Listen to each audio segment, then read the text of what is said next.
Ever since I was a law student, I had dreamt of the idea that our equal status as human beings, our rights to self-determination, would have resulted in the repatriation of the final adjudicated rule to the Caribbean.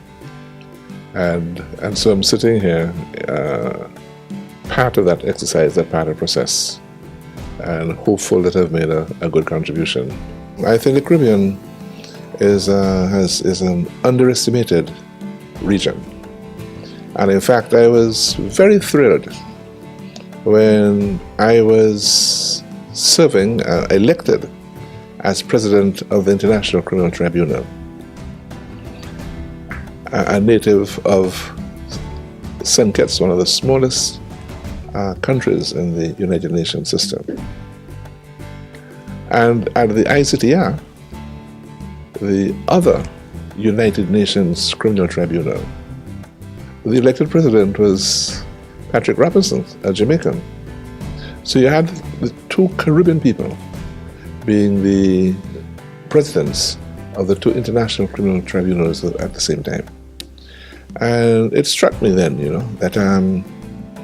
that we had a tremendous contribution to make to world destiny, and we were in fact doing it, but that nobody at home seemed to know or pay much attention to it.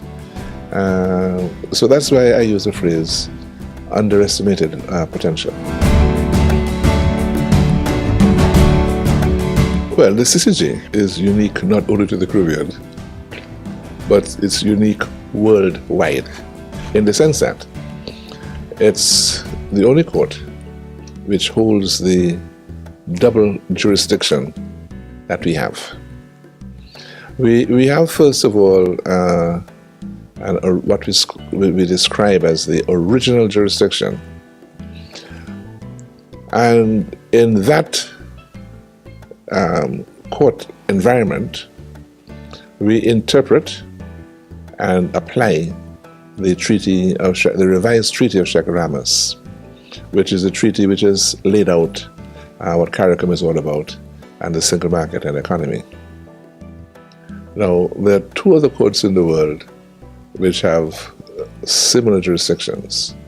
One is the European Court, which deals with the European interpreting and applying the treaty established in the European Community. And the other one is the East African Court of Justice, which does the same thing with regard to the East African Community treaties. Now, I think that court is a very important part of the fabric of strengthening the economy of CARICOM and improving its social fabric, because in that capacity, we have been able to ensure that the vision which has been reflected in the treaties and agreements by the heads of government are implemented and enforced. And since the establishment of the court, we have actually succeeded, I think, in doing that on some very important areas.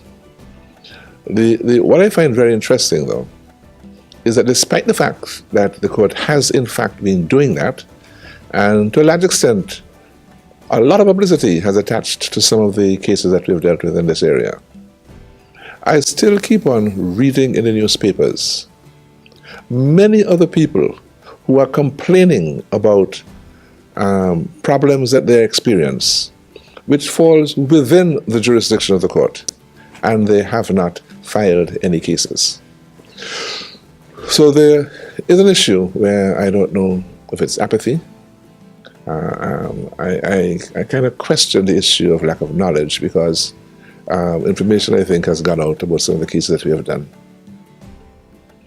Now, the other element of the court that we have is because in one court, we don't only do that, but we sit as a final appellate court to replace the jurisdiction that the Privy Council has exercised. And in that capacity, we are providing those services for Belize, Barbados, Guyana, and Dominica in the Eastern Caribbean. But nonetheless, I am saying that there are many opportunities. One of the issues which is most close to my heart in seeing that these dreams are realized is the systems that are used to support the judicial function. Our region we've been going on for years. We've had every opportunity, and we have been exposed to the technologies and the systems, external systems, and it has not produced good results in our region. Every community in our region has been complaining of problems in justice administration, delay, inefficiencies, and many other issues. And it was so important that we utilize the Caribbean expertise to develop customized solutions that would reflect our needs and allow us to perform at an international standard. So I think that too, developing Caribbean jurisprudence, includes the development of solutions to improve the way in which justice is delivered in our courts. Dealing with dispute resolutions means, in my opinion, that resolutions must be dealt with efficiently and quickly. And in order to do that, it needs proper management systems and processes. There's absolutely no reason why the court systems should not utilize the management techniques, the management systems that the best businesses in our communities utilize. And technology is an important tool to improve the quality, effectiveness, and efficiency of our operations.